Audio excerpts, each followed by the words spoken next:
Bonjour à tous et à toutes qui nous Bonjour. rejoignent sur ce live. Attendre quelques secondes que les uns et les autres se connectent. Et on va commencer prochainement, peut-être avant de rentrer dans le vif du sujet. Je vous propose de vous raconter un petit peu ce qu'est les lives, ou plutôt les lives en coulisses que Chance organise, et notamment peut-être faire un mot sur ce que fait Chance. Chance, c'est un bilan de compétences et une communauté d'entraide qui permet à chacun et à chacune de découvrir le métier qui sera plus aligné avec qui il est. Dans la méthode de Chance, on parle beaucoup d'introspection. C'est quelque chose qu'on fait beaucoup en bilan de compétences pour mieux se connaître, d'une part.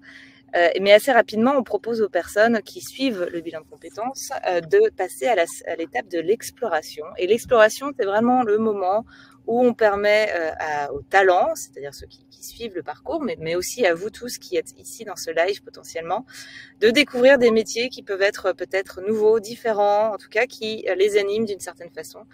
Et donc c'est dans ce contexte, qu'on a lancé les lives en coulisses. Et aujourd'hui, j'ai le grand plaisir d'accueillir Didier, qui est artisan restaurateur, pour que vous nous en disiez un peu plus sur ce métier qu'on ne connaît pas forcément, en tout cas pas dans cet intitulé-là.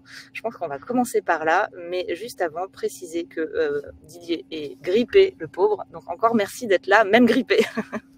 Oui, alors les microbes ne se transmettent pas à travers l'écran, c'est juste que je vais avoir la voix un petit peu vacillante parfois. Bonjour à toutes et à tous.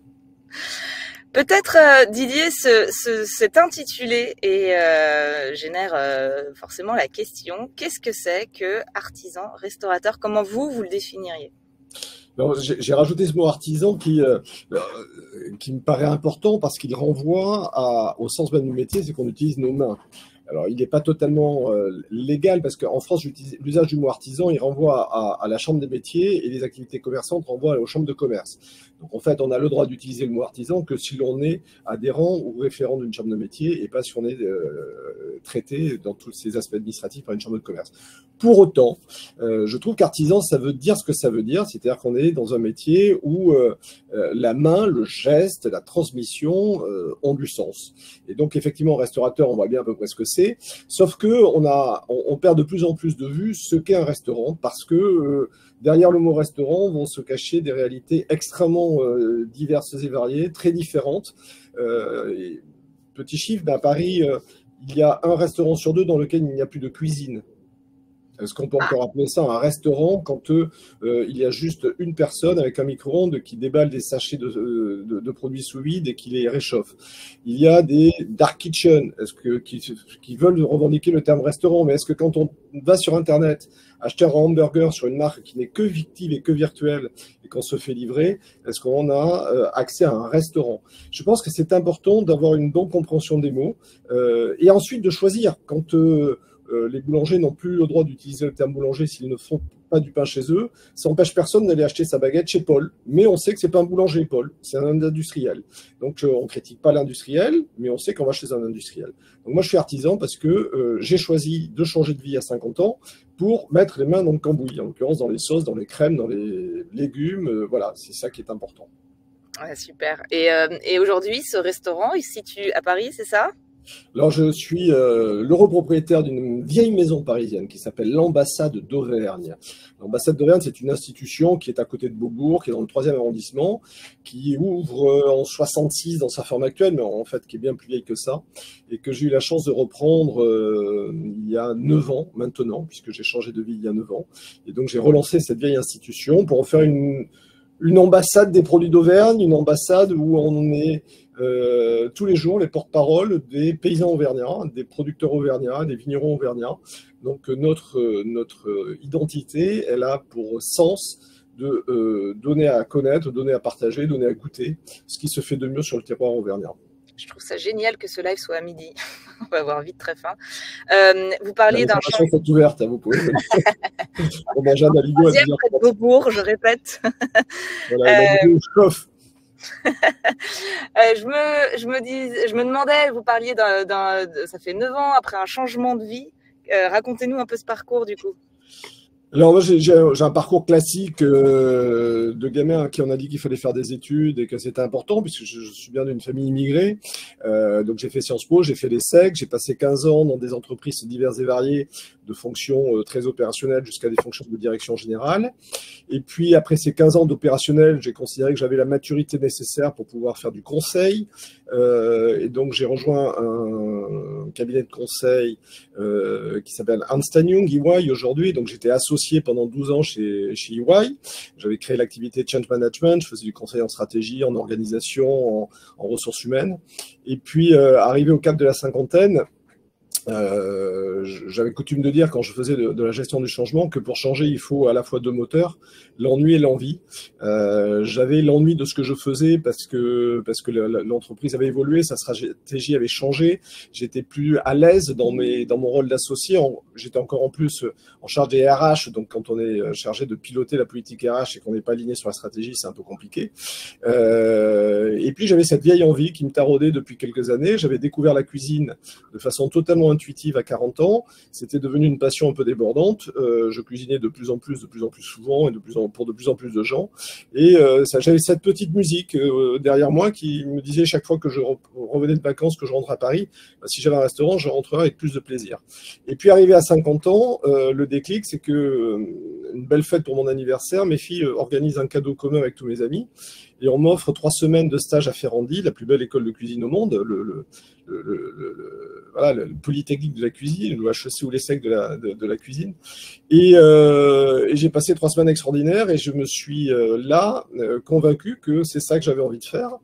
Et donc, à 50 ans, j'ai quitté EY et j'ai racheté une maison. Donc, j'ai quitté EY en décembre 2014 et j'ai racheté l'ambassade d'Auvergne en janvier 2015. Voilà. Donc, j'avais préparé un petit peu le projet quelques mois avant, évidemment, et on en reparlera. Mais voilà. Donc, j'ai décidé de vivre de ce qui m'amusait, de ce qui me faisait rêver, de ce qui me nourrissait, de donner du sens. Et en fait, pour une raison très simple, je crois, mais que l'on n'arrive pas forcément à réaliser tous les jours, c'est que on a des moteurs dans la vie, on agit parce qu'on répond à des injonctions internes. Je disais, moi j'ai été formaté pour faire des études. Dans les grandes écoles que j'ai faites, on m'a expliqué que je faisais partie de l'élite managériale. J'ai couru après le pouvoir, l'argent, la reconnaissance sociale. Et puis je me suis rendu compte qu'arrivé à un certain âge, c'était pas les choses les plus importantes et c'était pas ça qui me nourrissait. Et pour autant, j'aurais pas pu faire ce choix à 20 ans ou 25 ans parce que j'aurais été en complète contradiction avec ce que je pensais être nécessaire. Donc, il faut juste avoir conscience que dans la vie, il y a des périodes de la vie où on est prêt à faire des choses et pas d'autres. Et il faut être aligné en permanence. Voilà. Donc, aujourd'hui, je suis aussi aligné quand je me lève le matin et que je viens dans ma cuisine que je l'étais il y a 15 ans quand j'étais associé chez EY.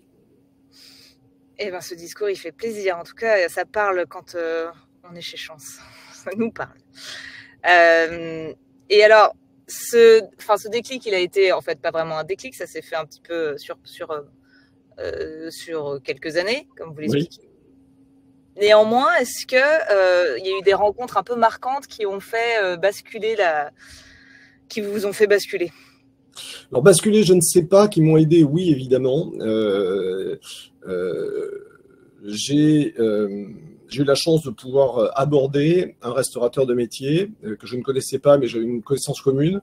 Je suis allé le voir, je lui ai dit voilà, je connais rien à la restauration, j'ai personne dans ma famille qui sort de ce métier et je veux être restaurateur. On a discuté 1 heure et au bout d'1 heure, il m'a dit des gens comme toi, j'en vois tous les mois. En général, je leur dis tu vas gagner de l'argent, tu vas aller faire autre chose.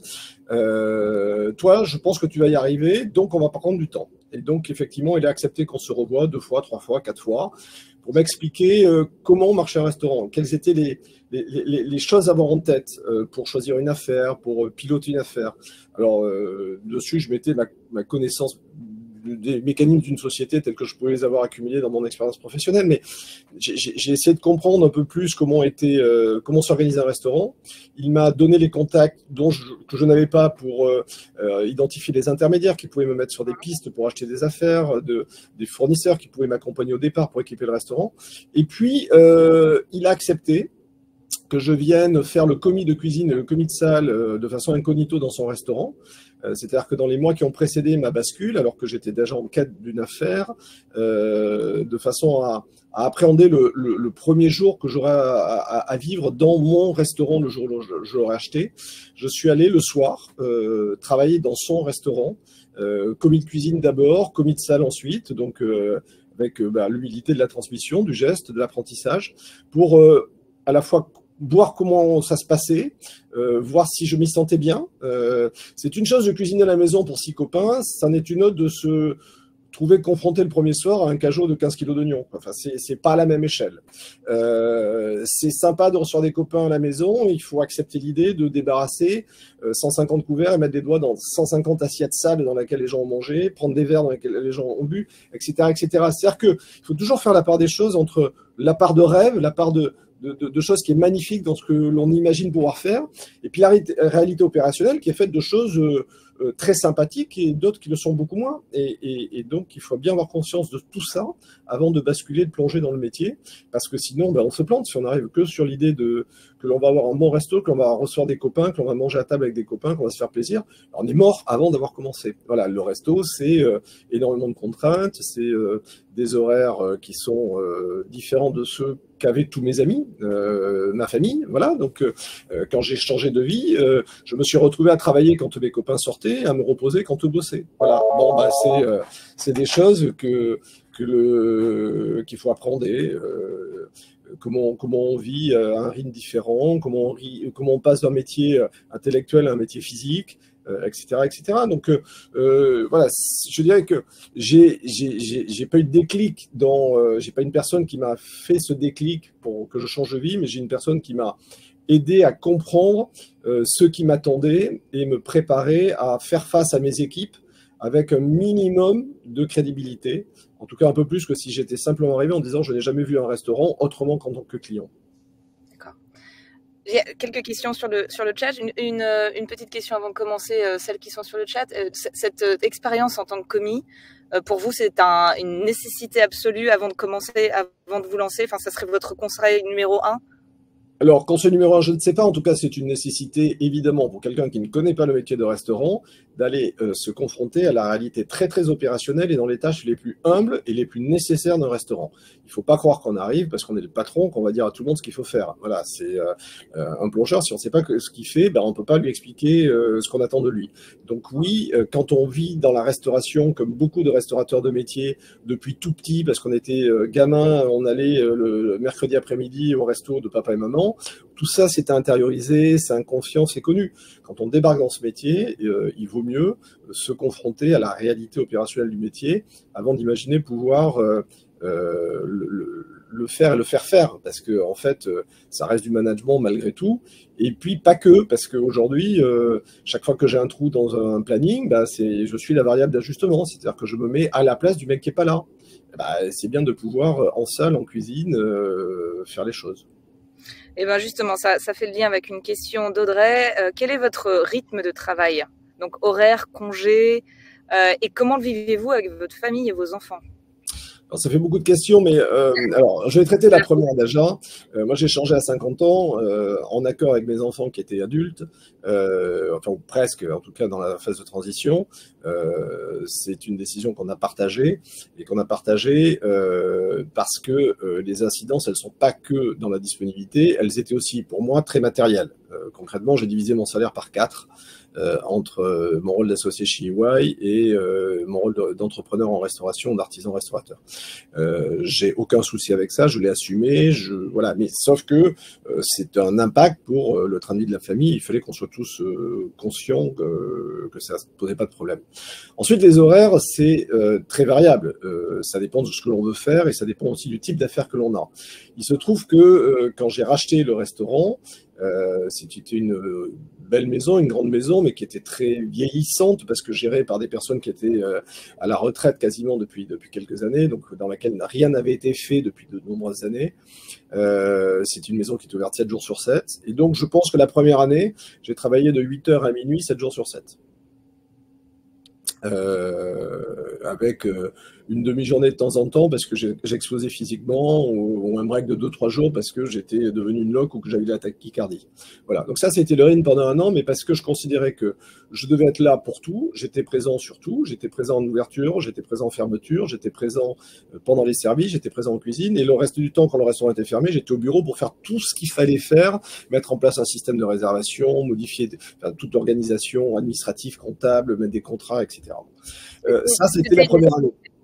C'était une nécessité et vous n'auriez pas pu faire autrement. Enfin, la première année, elle est plus dure. C'était une nécessité dans le contexte d'entreprise que je rachetais. Voilà, après, on rachète un restaurant qui est fermé le week-end, il n'y a pas de raison d'aller vérifier le dimanche si la maison est bien ouverte ou bien fermée.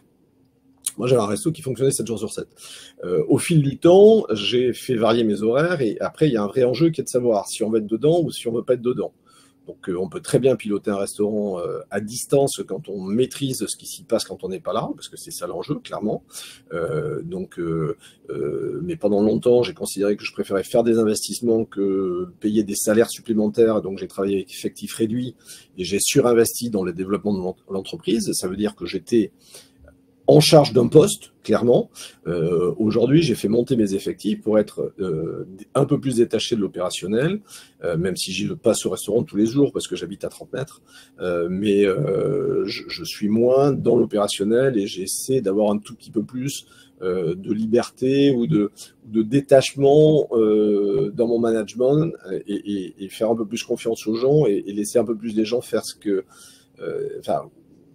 concrètement, être plus en phase avec l'idée que tout ne peut pas être strictement comme j'imagine que ce soit, en étant et en le faisant, et en acceptant que ça soit fait par d'autres qui le font forcément un tout petit peu différemment de ce que je ferais. Voilà, donc après, le RIN, il est celui que l'on veut donner. Évidemment, quand on arrive dans une affaire où il y a tout à faire, il faut accepter de bosser beaucoup. C'est pas un métier de tout repos, c'est un métier contraignant, c'est un métier physique. Et puis, si on veut être dans son affaire, il faut y être aux heures où c'est nécessaire, c'est-à-dire quand il y a des clients. Après, par exemple, la question s'est posée de savoir si j'en rachetais un deuxième, un troisième, un quatrième, ce qui était un peu le modèle que j'avais en tête en arrivant. Et puis, je me suis dit que non, finalement, j'étais pas venu dans une logique patrimoniale. Donc, le fait de démultiplier comme ça l'envie, les sources de revenus n'était pas une nécessité ou un souhait. Et que par contre, si je multipliais les restaurants, je redevenais gestionnaire de restaurant et puis opérateur de restaurant. Et ça m'intéressait pas. C'est-à-dire que si je ne garde, quand on a 4-5 restaurants, on redevient un gestionnaire. C'est-à-dire qu'on ne fait que les tâches administratives essentiellement et on fait plus les tâches opérationnelles. Et ce sont celles qui m'animent le plus. Donc, je suis resté avec mon restaurant. Et par contre, pour m'occuper l'esprit, pour faire des choses intéressantes, je suis assez actif dans la profession, je suis vice-président de l'association française des maîtres restaurateurs, je viens de lancer une chaîne YouTube de recettes qui s'appelle Mes recettes à 10 balles, donc vous pouvez les regarder sur YouTube, ça me fera quelques abonnés de plus. Mes recettes à 10 balles, c'est comment faire une recette pour 4 personnes à moins de 10 euros. Je fais quelques articles de presse, j'écris un bouquin sur les vins d'Auvergne, enfin voilà, j'essaie de faire d'autres choses à côté, et parce que j'aime bien produire aussi. D'accord. Et sur la question des congés qui était... Alors les congés, la première année, j'ai fermé le restaurant pour faire des travaux, donc je suis resté superviser les travaux. Les congés, ils sont un peu ce qu'on veut. Après, voilà, ça dépend de l'organisation du restaurant. Moi, je suis ouvert le dimanche, j'ai un peu de mal à continuer à aller chasser parce que je suis chasseur. Je ne vais plus chasser depuis que je bosse le dimanche. Voilà, donc les vacances, il se trouve que le restaurant, on travaille plus l'hiver que l'été, donc c'est plus facile de partir l'été. J'aurais une affaire au bord de la mer, je me poserai pas la question de prendre des vacances d'été. Donc voilà, je pense que c'est sain de se poser les questions de comment je vais supporter cet engagement. Et en même temps, quand on se lance dans une aventure, la priorité, c'est l'aventure et pas les aléas, les à côté. Voilà, donc oui, quand on est entrepreneur, on n'a pas le rôle, on n'a pas la faculté d'un salarié de prendre ses congés quand on veut, indépendamment du rythme de l'activité de l'entreprise. Voilà, mais... Bon, mais ça, c'est de bien établir ces critères en amont pour pas avoir... Choisir, voilà, exactement. C'est l'essentiel de savoir ce que l'on veut, ce que l'on ne veut pas, et à partir de là, passer au crible l'activité pour savoir si elle est compatible à ce que l'on veut ou pas. Et est-ce que vous avez quand même suivi une formation particulière pour faire cette transition? Ou une formation notamment... Alors, en l'occurrence, non. Donc, enfin, il y a une formation obligatoire qui est enfin il y a 2 formations obligatoires. C'est la formation à l'hygiène, mais c'est 2 jours, et la formation licence 4, parce qu'en l'occurrence on a une licence 4, donc c'est la connaissance des réglementations liées au débit de boisson. Donc ça c'est un certificat obligatoire, ça se fait en 2 jours, bon ça c'est obligatoire. J'ai pas fait de formation, j'ai voulu passer mon CAP de cuisine, mais je l'ai fait beaucoup plus tard. Je l'ai fait pendant le Covid, parce que le restaurant était fermé, que je m'ennuyais et que j'avais envie aussi, peut-être, par rapport à tous mes pairs, tous mes copains chefs, de leur montrer que je prenais le soin de satisfaire aux obligations morales, finalement, pas légales, parce qu'il y a besoin d'un CAP de coiffure pour ouvrir un salon de coiffure, il n'y a pas besoin d'un CAP de cuistot pour ouvrir un restaurant. Voilà, donc j'avais pas besoin de le faire, mais je l'ai fait pour montrer que j'avais mon petit diplôme, même si je savais, j'ai pas appris grand-chose lors du CAP parce que j'avais le niveau avant d'aller passer l'épreuve et les cours, mais c'était une façon d'aller à l'école pendant le Covid et c'était assez sympa. Super. On parle notamment d'une formation, enfin Stéphanie qui pose la question parle notamment d'une formation d'entrepreneur. Je fais le lien avec une autre question qui est que finalement vous avez une autre vie qui vous a peut-être donné quelques clés sur ce monde de l'entrepreneuriat, encore que peut-être que je me trompe, mais de manière générale, est-ce que vous avez a priori pas eu besoin parce que vous l'avez pas fait de vous former à l'entrepreneuriat, et dans quelle mesure vous avez réussi à transférer, si oui, lesquelles, des compétences de votre vie d'avant? Ma vie d'avant, si je la résume en 2 étapes, c'est 15 ans en entreprise de fonction très vendeur de base, directeur marketing, directeur commercial, directeur RH, directeur com, jusqu'à directeur général d'entreprise de taille moyenne. Donc la dimension entrepreneuriale et management d'une entreprise, je l'ai fait pendant 15 ans. Et ensuite, pendant 15 ans, j'ai fait du conseil, c'est-à-dire que je débarquais dans des entreprises où il y avait des problèmes et j'étais en capacité d'identifier les problèmes, de proposer des solutions. Donc tout ça, j'avais cette expérience. Quand on ramène ça à un restaurant de 10 salariés qui fait un peu plus d'1 million de chiffre d'affaires, il faut juste relativiser les choses et revenir à des règles de bon sens. C'est-à-dire qu'effectivement, je dis souvent que j'ai oublié toutes les règles de gestion que je mettais en place chez mes clients quand j'étais associé chez EY et que j'ai pas d'Excel parce que je pilote avec mon intuition et j'ai pas besoin de tableau de bord pour suivre mon activité. Je sais exactement où j'en suis. Mais parce que j'ai 20 ans, 25 ans de vie en entreprise qui font qu'aujourd'hui, gérer un business de cette taille, c'est pas compliqué par rapport à ce que j'ai géré avant. Quelqu'un qui n'aurait pas cette expérience entrepreneuriale ou de la fonction de la gestion d'une entreprise, c'est évident qu'il faut se poser quelques questions sur comment on gère une trésorerie, comment on gère un compte en banque, comment on lit un bilan, comment on gère des investissements, parce que sinon on part droit dans le mur. Voilà, donc moi je n'ai pas eu besoin et c'est pas la dimension qui est la plus critique pour moi, parce que c'est quelque chose que je sais naturellement faire depuis assez longtemps. Voilà, la dimension critique, c'était beaucoup plus rentrer dans le cœur du métier, choisir des stratégies de développement de mon... J'ai transformé le restaurant, on a en 2 ans perdu toute la clientèle historique, on en a rebâti une autre. Et c'était un choix volontaire, donc on a fait des choix qui auraient pu être dramatiques, mais qui se sont révélés payants. Et puis à côté, j'ai fait des erreurs. Voilà, j'ai imaginé, comme beaucoup, que je pouvais faire une petite boutique pour capitaliser sur l'image de l'Auvergne. Et on a ouvert une boutique, on a dû fermer 2 ans après parce qu'elle ne marchait pas. Donc voilà, on fait avec son portefeuille d'expérience. Il faut avoir conscience de ce qu'on sait faire, de ce qu'on ne sait pas faire, se faire aider. Par exemple, quand je suis arrivé dans le restaurant, évidemment, j'avais ma capacité de consultant à observer ce qui allait, ce qui allait pas, à modifier des choses, à faire évoluer des choses. Et puis, au bout de 6 ans, j'ai considéré que j'avais plus le regard, la naïveté ou la capacité de recul sur ce que j'observais qui était mon quotidien. Et donc, j'ai pris un consultant pour m'aider à refaire le boulot 6 ans après que j'avais fait 6 ans avant en arrivant. Parce que j'avais plus cette distance à la chose qui me permettait de la critiquer. Je reprends la question un petit peu de Stéphanie. Je pense que ce qu'elle voulait aussi savoir, c'était dans quelle mesure, pour trouver un restaurant derrière, il est plus facile de faire une formation et donc de trouver son réseau à ce moment-là, ou est-ce que, et moi je ne connais pas le secteur, donc est-ce que c'est un annuaire des restaurants ou à non, le fait de se former à la gestion d'entreprise n'a rien à voir avec le fait de monter un réseau qui vous permet de trouver un restaurant. En fait, pour acheter un restaurant, ça se passe comme pour acheter un appartement, il faut aller voir un agent immobilier spécialisé en vente de fonds de commerce. Voilà. Donc, le problème, c'est qu'en général, ils n'aiment pas perdre de temps, donc ils vont être beaucoup plus enclins à recevoir des professionnels dont ils savent que la demande va aller au bout, que des gens qui arrivent en disant, je suis en reconversion, je rêve d'avoir un restaurant et je ne sais pas comment m'y prendre, et si vous avez le plus beau restaurant de Paris à vendre et pas cher, je l'achète. Bon. Et donc c'est ça la difficulté, c'est arriver à convaincre ces intermédiaires de la crédibilité, de la solidité de votre engagement et de votre investissement.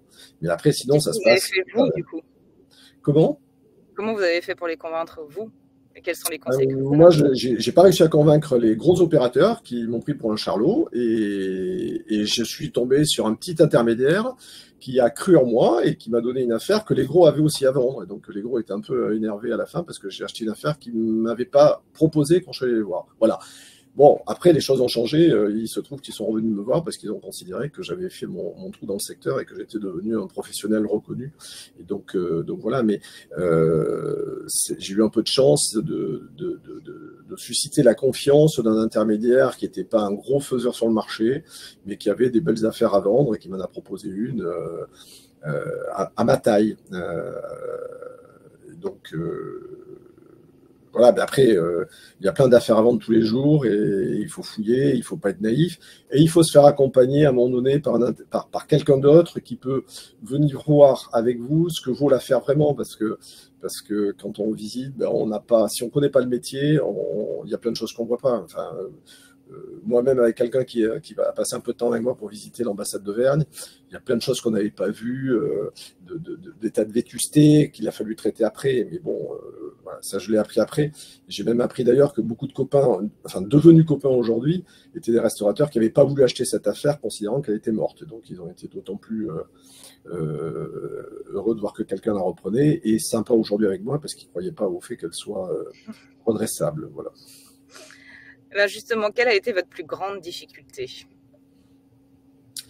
Difficultés, elles sont venues au fil du temps, mais alors, la difficulté physique, ça a été vraiment violent. En plus, j'ai un établissement assez grand, donc un samedi soir, quand il y a 120 couverts, on monte 50 fois entre le premier et le rez-de-chaussée, quoi. Donc je fais des steps tous les jours. Enfin bon, donc il y a une dimension physique. Difficulté, ça a été l'environnement extrêmement. L'année où j'ai repris, on a eu les attentats. L'année d'après aussi, on a eu ensuite les grèves de la RATP. On a eu les gilets jaunes, enfin dans l'autre sens. Sans parler du Covid, qui a été un traumatisme complet pour la profession avec un an de fermeture au total. Voilà, donc les difficultés, elles ont été dans le non-alignement des planètes, quelque part. Sinon, sur l'activité, non, j'ai pas eu le sentiment d'avoir des choses très très compliquées à faire. La gestion du personnel est quelque chose de pas évident. Oui, je vais vous poser la question, parce qu'on en parle beaucoup dans les médias. Difficulté de recruter dans le milieu, notamment de la restauration. Oui, alors, je crois qu'aujourd'hui, la difficulté de recruter, elle est partout. Vous êtes pharmacien, vous ne recrutez pas. Vous êtes restaurateur, vous ne recrutez pas. Vous êtes architecte, vous ne recrutez pas. Donc, elle est partout. Effectivement, on se pose la question pour nous, des fois, de savoir si on va pouvoir accueillir des clients, si on ne doit pas fermer un service parce qu'il nous manque du monde. Donc, ça, c'est extrêmement difficile à accepter. Mais bon, on sait qu'il manque 200 000 personnes, donc on n'est pas tout seul. Enfin, c'est toujours différent de gérer une difficulté quand elle est générale que quand elle est individualisée. Voilà, je fais une connerie, j'ai un problème, je l'ai provoqué. Bon, c'est toujours un peu plus frustrant. Quand on est face à un mur qui est un mur collectif, on ne le prend pas de façon personnelle, donc on vit avec, on fait comme on peut. Mais effectivement, il y a un désengagement post-Covid sur les métiers qui suppose des engagements horaires un peu décalés. Il y a un vrai problème d'engagement dans notre métier, de parole donnée. Moi, encore la semaine dernière, je cherche désespérément un serveur. J'ai quand même eu 2 personnes de plus de 50 ans, donc dont on peut se dire que c'est des personnes matures, etc. C'est pas mais qui viennent à 11 heures, qui passent 1 heure, on se met d'accord sur le salaire, sur les horaires, etc. Et qui le soir ne viennent pas faire l'essai sur lequel on s'est accordé, voilà, sans prévenir, sans répondre aux mails, etc. Donc, on a un vrai désengagement. Ça, c'est un peu compliqué à gérer. J'ai beaucoup de collègues qui sont au point de saturation où ils ferment, ils veulent vendre parce que c'est compliqué, oui. D'accord. Pas mal de challenges, effectivement. Contexte externe n'a pas forcément aidé. Bravo d'avoir tenu. Une question, parce qu'on touche à la fin de ce live, mais est-ce que vous seriez d'accord potentiellement, c'est pas une question du chat, mais je préempte, d'accueillir des commis, des gens qui potentiellement seraient intéressés pour ouvrir leur propre affaire ou reprendre une affaire et qui ont besoin de cette expérience-là? D'accord pour échanger, oui. Accueillir, pourquoi pas, mais c'est toujours compliqué, et notamment sur l'aspect réglementaire, parce qu'on n'a pas le droit, mais bon, ça s'organise. D'accord. Mais j'ai pas le droit de prendre quelqu'un sans contrat de travail dans une salle et dans un environnement qui, par ailleurs, est régi par des règles d'hygiène, etc. Mais ça peut s'organiser. Voilà. Non, je crois juste pour, peut-être puisqu'on est au temps de la conclusion, il faut rester positif, parce que moi, je crois que j'ai, effectivement, depuis 9 ans, je résume souvent la situation. D'ailleurs, j'ai jamais gagné aussi peu d'argent, j'ai jamais travaillé autant et j'ai jamais été aussi heureux. Et je pense qu'il faut savoir à un moment donné ce qui est important et puis y aller. Voilà. Après, il faut y aller en connaissance de cause, il faut s'organiser, il faut se préparer, il faut savoir où on va, il faut savoir que ça peut ne pas marcher, mais c'est important de faire un métier, et qui est un métier extraordinaire, parce que on a démarré par c'est quoi artisan restaurateur, on va conclure par c'est rendre des gens heureux tous les jours. Et je crois qu'il n'y a pas beaucoup de métiers où on rend les gens heureux tous les jours. Moi, dans mon ambassade, je rends des gens heureux tous les jours. Les gens, ils rentrent, ils ressortent, ils ont la banane parce qu'ils ont passé un bon moment. On vient pas au restaurant pour manger, on vient au restaurant pour passer un moment exceptionnel. Et donc, nous, c'est ce qu'on fait. On rend les gens heureux tous les jours. Et ça vaut beaucoup plus que beaucoup de choses. Et c'est ça qui fait que quand on a fini la journée, on sait pourquoi on s'est levé et on a envie d'attaquer la suivante. C'est chouette, ça sera le mot de la fin, parce que voir quelqu'un qui est aligné avec ce qu'il fait, malgré potentiellement les choses qui sont moins fun, ça fait du bien et ça rebooste. Et je vous souhaite à tous et à toutes un très très bon appétit. Merci encore à Didier pour votre temps aujourd'hui. Bonne journée à tous. Très bonne semaine et très bonne journée. Au revoir.